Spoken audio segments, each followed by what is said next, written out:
안녕하십니까. 유스타 잉글리시에서 새로 나온 교재 RC를 담당하고 있는 유병조 강사입니다. 오늘은 부사에 대해서 한번 이야기를 해보도록 할게요.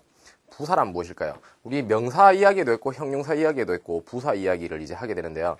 이 아이들이 다 품사기 때문에요. 부사에서도 역시 가장 중요한 건 뭐겠습니까? 부사가 등장하는 자리를 아셔야 된다는 거죠.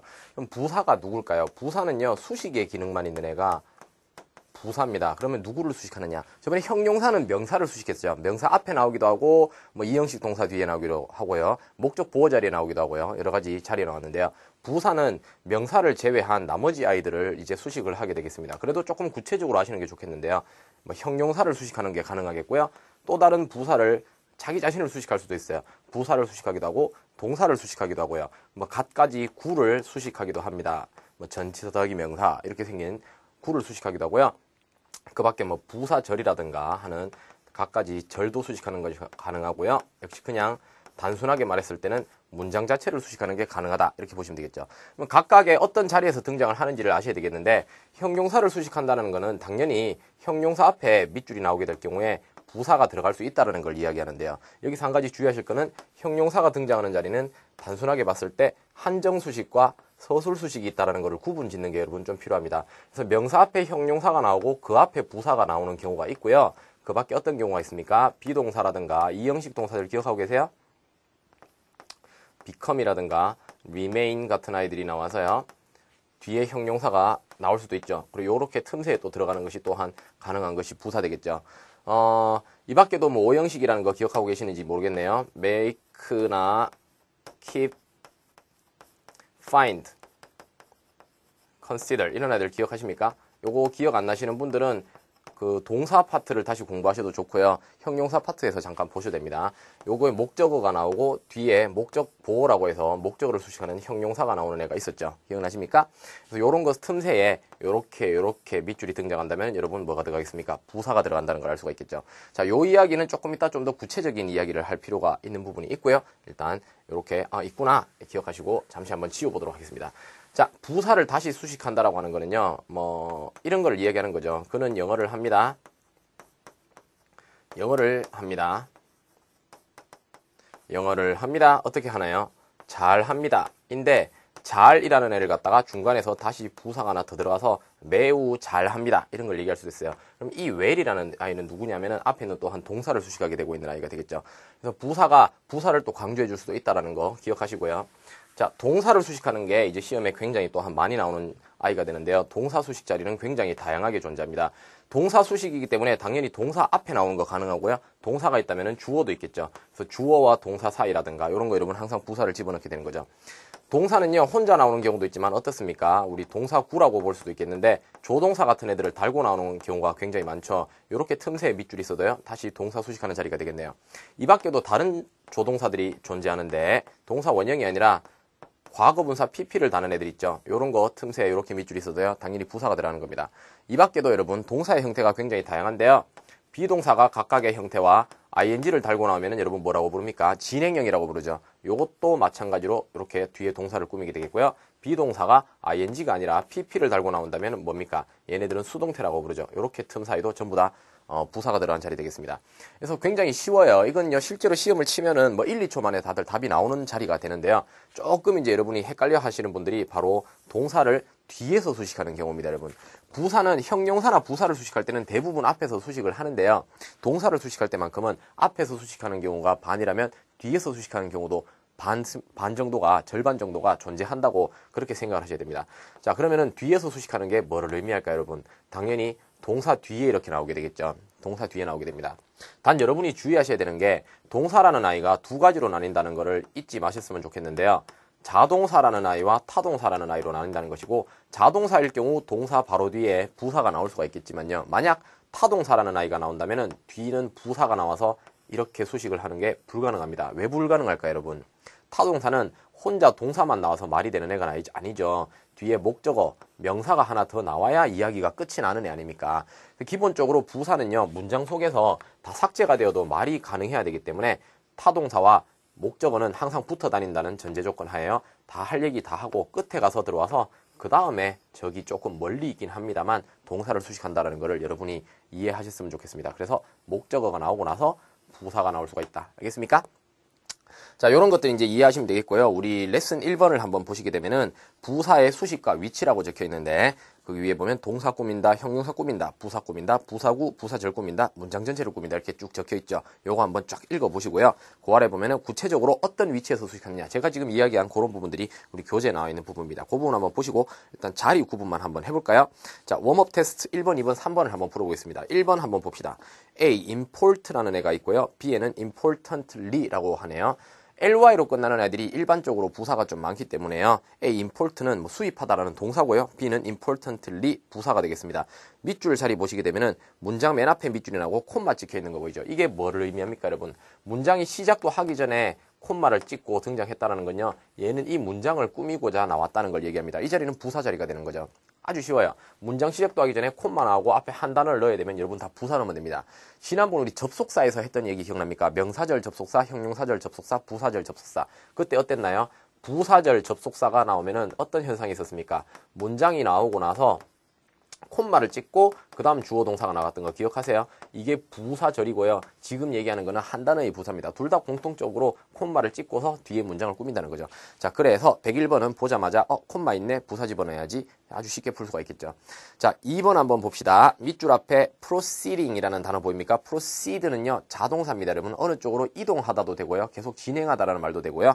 자, 자동사 뒤에 밑줄이 꺼져 있고요. 그 뒤로는 전치사가 따라 나오고 있네요. 밑줄 자리는 당연히 자동사 뒤이기 때문에 ly인 steadily,가 들어가면 정답으로 되겠습니다. B에 있는 ness로 끝나는 애들은 명사인데요. 얘네들은 여기 들어가면 안 되겠죠. 왜? 자동사 뒤에는 명사가 안 들어가니까. 타동사였을 것 같으면요, 여러분 뒤에 명사가 들어가게 되는 겁니다. 이해가세요?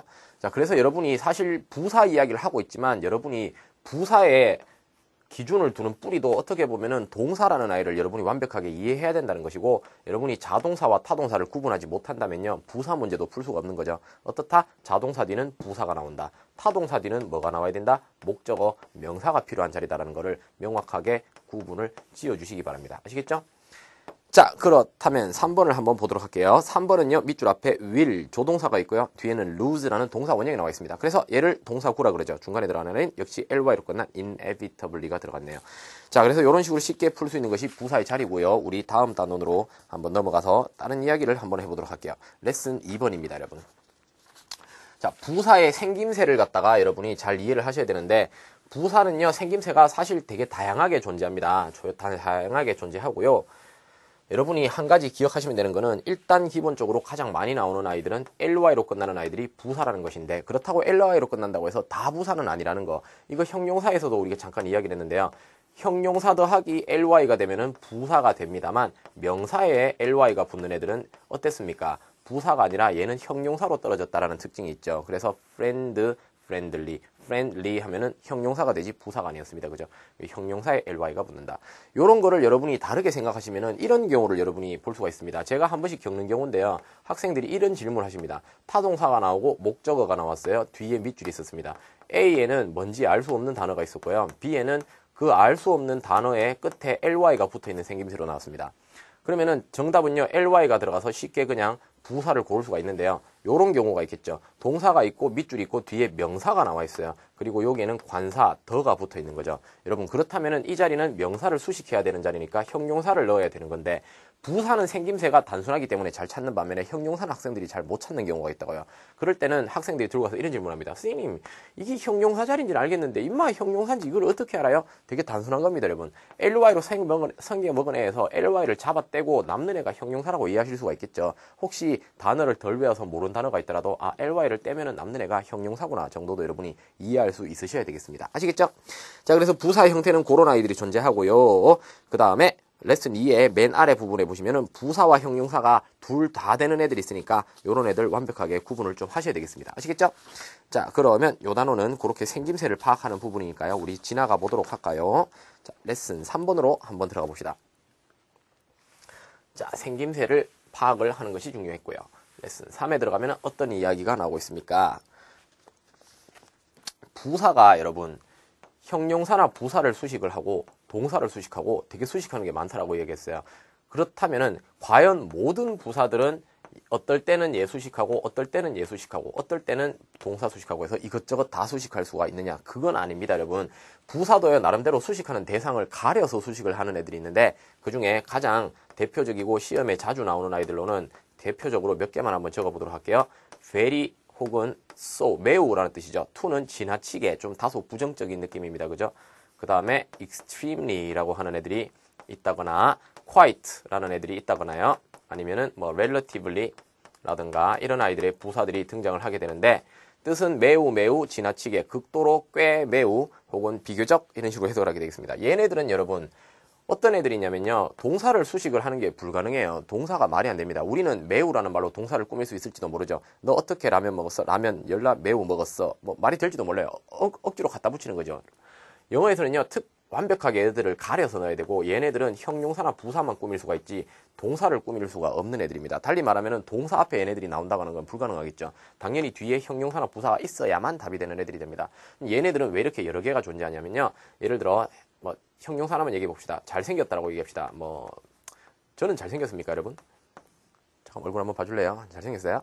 죄송합니다. 식사 중에 제가 결례를 범한 것 같군요. 자, 잘생겼다라고 할 때 잘생긴 사람이 요 정도 잘생긴 사람이 있을 거고요. 이만큼 잘생긴 사람이 있을 겁니다. 이만큼 잘생겼을 때는 요런 애들을 집어넣는 거예요. 그죠? 근데 어떤 애들은 되게 잘생긴 사람들 있죠. 막 소지섭 이런 사람들 있죠. 그런 사람들은 요런 extremely가 들어가게 되겠죠. 고만고만하게 잘생긴 사람들은요, 뭐 요런 애들이 들어가게 되는 거고요.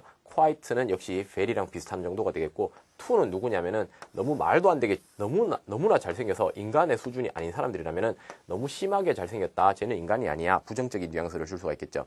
그래서 이렇게 형용사나 부사의 정도를 가리는 애들이기 때문에 당연히 얘네들이 동사 행동을 수식한다는 것은 말이 안 됩니다. 그죠? 마찬가지로 이런 것도 있겠죠. quickly라는 애가 있다고 칩시다. quickly는요, 빠르게라는 뜻인데, 빠르게, 여러분, 빠르게 아름다운 이런 거 말 되겠습니까? 어떻게 아름다워야 빠르게 아름답습니까? 말이 안 되잖아요. 빠르게 움직임 있는 동사를 꾸미면 말이 되지 않겠습니까? 그래서 보기에 부사라고 해도 quickly가 섞여 나오고 extremely가 섞여 나오고 하게 되면 뒤에 나오는 아이가 누구냐를 가려서 넣어야 되는 경우가 생기겠는데요. 우리 레슨 3번에 보시면 가장 대표적인 아이로 맨 위에 보시면 very와 well이 나와 있습니다. 그죠? very는 이쪽에 수식하니까 형용사 부사 수식하고, well은요 동사를 수식하는 애다. 이렇게 기억을 하셔야 되겠습니다. 우리 웜업 테스트의 3번 한번 봅시다. 그러면 실제로 시험에 자주 나오는 유형이고, A에는 very가 있고 B는 well이 있죠. 밑줄 앞에 비동사 있습니다. 밑줄 뒤에 뭐 있습니까, 여러분? unpredictable, A, B, L로 끝나는 애들이 형용사란 말이에요. 형용사 수식해야 되니까 very가 답이지 well은 보시자마자 날릴 수가 있는 거죠. 이해가십니까? 자, 이런 식으로 이제 접근을 하시게 되겠고요. 이 형용사를 수식하거나 부사를 수식하는 애들 중에도 사실 어감을 여러분이 완벽하게 가려서 넣어야 되는 애들이 있는데, 6번 한번 풀어봅시다. 6번은요, 앞에 extremely라는 애가 있어요. extremely는 어떤 애였습니까? 굉장히 그 정도가 대단하다는 걸 나타내는 애가 되죠. 그 다음에는 completely는요, complete이 완전한이라는 뜻이기 때문에 completely는 완전하게가 되겠습니다. 그럼 밑줄 자리를 보시면 누구를 수식하고 있습니까? 얘는요, 구조상 뒤에 있는 free of charge를 나타내는데, 얘는 공짜로라고 말하는 부사구입니다. 자, 공짜는 10,000원짜리를 갖다가 얼마에 산다는 얘기입니까? 빵원에 산다는 얘기가 되겠죠. 봅시다. extremely가 수식할 수 있습니까, 여러분? 공짜는요, 더 이상 내려갈 곳이 있어요, 없어요? 정도의 변화가 있습니까? 야, 내 티셔츠는 조금 공짜인데 있잖아. 네 티셔츠는 열라 공짜야? 이런 게 있습니까? 그런 게 있을 수가 없단 말이에요. 당연히 얘는요, extremely의 수식을 받는다는 것이 말이 안 되겠죠. 얘는 완전 공짜에 completely가 들어가는 게 좋겠습니다. 그래서 이렇게 어감을 완벽하게 파악을 하시고 들어가는 게 좋겠죠. 이해가십니까? 자, 그 다음에 여러분 또 하나 구분하셔야 되는 게, 형용사 수식 부사, 동사 수식 부사도 구분해야 되지만, 시험에는 굉장히 많이 나오는 아이가 숫자 수식 부사가 굉장히 자주 출제가 되고 있는데요. 숫자란 여러분 아시고 계신, 그죠? 셀 줄 알죠, 여러분? 1, 2, 3, 4, 5, 6, 7, 8, 9, 10. 예를 들어 6 years 이라고 나왔다. 그리고 앞에 어떤 밑줄이 나온다면은 요 밑줄은 요 숫자를 수식하는 애들이 나오게 되는데, 굉장히 자주 출제되는 애들로는 예를 들어 about이라든가 뭐 over이라든가 혹은 nearly 같은 애들이 있습니다, 여러분. 얘 외에도 우리 교재 보시면 밑에 정리가 아주 잘 되어 있습니다. 숫자 형용사를 수식하는 부사, almost, nearly, about, approximately 보이죠? 얘네들 완벽하게 숙지를 하셔야 되겠는데, 어떤 어감이 틀리냐면은 6년이라고 하는 게 있을 때, 이게 6년이라고 칩시다. 예를 들어 난 서울에서 6년을 살았어 인데, about이라는 애가 들어갈 때는 6년을 딱 맞춘 것이 아니라 6년 좀 전, 전후, 잘 모르겠어. 좀 크게 먹는 게 about이죠. over는 뭐냐면은 6년을 넘어갔을 때는 over이라고 합니다. 6년 이상 살았어. nearly라는 애는 거의인데 6년까지 도착은 못했고 근처까지 갔단 말이죠. 거의 6년 살았어. 그래서 숫자를 중심으로 앞뒤, 지나치고 그 주변, 혹은 최대 얼마, 최소 얼마 이런 식으로 들어가는 애들이 있는데요. 이 아이들을 여러분이 완벽하게 숙지를 하십시오. 아주 빈출입니다. 1년에도 몇 번씩 나오는 애들이고요. 아시겠죠? 자, 그래서 각각 부사별로 수식하는 대상에 친한 아이들이 있다라는 것을 완벽하게 이해를 하셔야 되겠습니다. 자, 그 외에도 여러분이 좀 구분을 하셔야 되는 게 나오는데요. 우리 레슨 4로 한번 가보도록 합시다. 레슨 4. 자, 부사는 자리만 알아서는 안 된다, 여러분. 굉장히 까다로운 품사가 부사입니다. 왜? 가리는 게 되게 많아서. 부사의 종류 중에 시간부사라고 하는 부분이 지금 등장을 하고 있습니다. 보이시죠? 자, 시간부사란 부사는 부사인데 주어가 동사 이렇게 나오는 것이 문장이라면은 이 아이가 이 행동을 한단 말이에요. 그러면은 이게 언제 하게 되는지에 대한 이야기를 넣는 애들이 시간부사가 되겠습니다. 그 중에서 되게 다양한 아이들이 이제 거기 적혀 있습니다. 레슨 4에 보시면은 뭐 특정 시간의 시점부사, 불특정 시간의 부사라든가 기간부사라든가 이런 아이들이 쭉쭉쭉 등장을 하고 있는데 죄송합니다. 보시게 되면은 이 시간부사들은요 누구랑 관련이 있을 것 같습니까? 주어, 동사, 목적어 중에 주어랑 관련이 있겠어요? 목적어랑 관련이 있겠어요? 동사랑 관련이 있겠어요? 동사랑 관련이 있겠죠. 왜? 얘가 언제 했는지를 나타내는 것이고 행동은 동사로 나오기 때문이죠. 그래서 시간부사는 여러분이 문제를 푸실 때 이 시제와 관련을 어느 정도 지어놓고 푸시는 게 좋고요.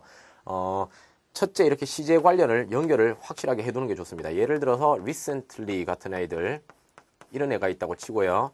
그 밖에 currently가 있다고 쳐봅시다. 둘 다 시간 관련 부사인데요. 하나는 최근에 그리고 얘는 지금이라는 뜻이죠. 그죠?